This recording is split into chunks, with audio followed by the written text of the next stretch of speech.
The body's built to move. We don't move anymore. All right, so we're completely now paying the consequence of all the non-benefits of activity. All right, what are the other benefits? Well, it ties in. Kids who exercise have far less depression. They suffer less anxiety. They're happier kids. Okay, kids who do activity grow and mature differently to kids who are isolated and do non-activity. They're far more sociable. They understand concepts of winning and losing and teamwork. Okay, kids who are not in sport are very intrinsic and don't understand those, and that holds them back in life. From a fine motor skill part, we have 13, 14-year-old kids presenting in the lab who can't even run because they've never ran in their entire life until we put them on a treadmill. They have no fine motor skills, let alone catch a ball. They can't even run. You have to break down to these kids how to run again. That just sums it up to me, how far we've gone away from just getting our kids to be active. Now we're living the consequences of inactivity. We are now seeing an explosion in pediatric obesity. The paragraph that's in there states that it's 17% in 2006.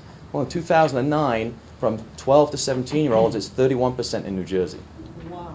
And we're celebrating the fact that we only rank 26th in America, tied with Missouri for our obesity rate. We're celebrating that fact. We're only 30% of our kids are obese and overweight. Let's jump up and down and hurrah, because that means 3 in every 10 kids is over 30th BMI. That's just great, because they're going to be at risk of obesity, which is a disease, not a social phenomenon. They're going to be at risk of diabetes. They're going to be at risk of hypertension. They're going to be at risk of social anxiety and depression from the isolation and abuse they're going to get in high school, which we've touched on. They're going to be at risk of arthritis in their earlier ages, because their body's going to break down carrying this extra weight. There are a whole plethora of consequences that are mushrooming amongst our kids right now. And the caveat is, this generation of children will die younger than the last 8 generations. We use some pretty cool technology. We were the first children's hospital in America to use the body media sensor device, which, if you watch The Biggest Loser, is this rather large thing on their arm. We have the new version, which is tiny. And basically the kids wear it 24 hours a day, 5 days a week. And it actually allows us to assess their physical activity. Do they walk? Do they run? Do they sit? How many steps do they take? How well do they sleep at night? How long do they sleep for? What time do they go to bed? What time do they get up? How many calories do they burn? And then we compare that to a food record. So what we're seeing is kids ingest 4,000 calories and burn off about 1,800. Voila. Those calories don't just disappear overnight. They get stored in the body as fat.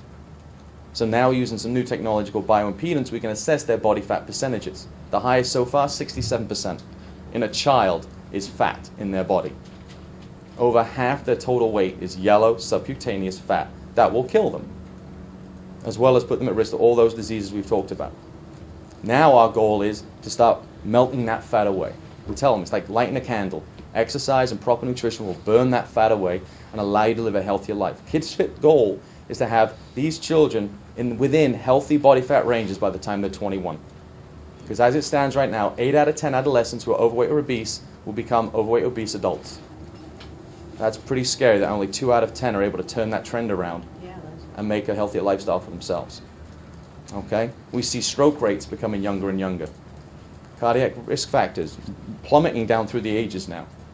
You've got 9, 10-year-olds hypertensive, red flag from gym because it's not safe for them to do. All right? It's like parents say, well, they won't drink milk, but they'll drink chocolate milk. All right, give them the chocolate milk if it means getting the milk in there. But let's look at how we make the chocolate milk. If you add a squirt of Hershey's, that's better than buying the carton of pre-made. So everything has a way around it. We don't ban things. We don't mandate you have to run 5 miles a day. We try and re-break the tradition of parents become the role models. Put the yard vac away, get the rakes out and say, son, daughter, come and help me rake the leaves. Or come and help me clear the driveway of snow, instead of the guy down the street with a plow will be here in 5 seconds to do it. We've moved away from all the traditional at-home activities and now just replace them with inactivity. All right, we use food as a reward. Do your homework and I'll order a pizza, or you can have friendlies, or we'll go to Maggie Moo's. How about I'll give you $5 and then we'll go to Dick's or Modell's and you can buy yourself something. Or I'll take you down to the Y and you can do that class you want to go, or you can go swimming, or you can go paintballing with your friends. Rechange our reward structure to become more active and take away the opportunity for inactivity. Don't buy them a PlayStation for Christmas. All right? Think about something else you can do. Buy them a mountain bike, buy a skateboard. There's something out there that they want, but the parents just need to think about what can we do to get our kids moving again.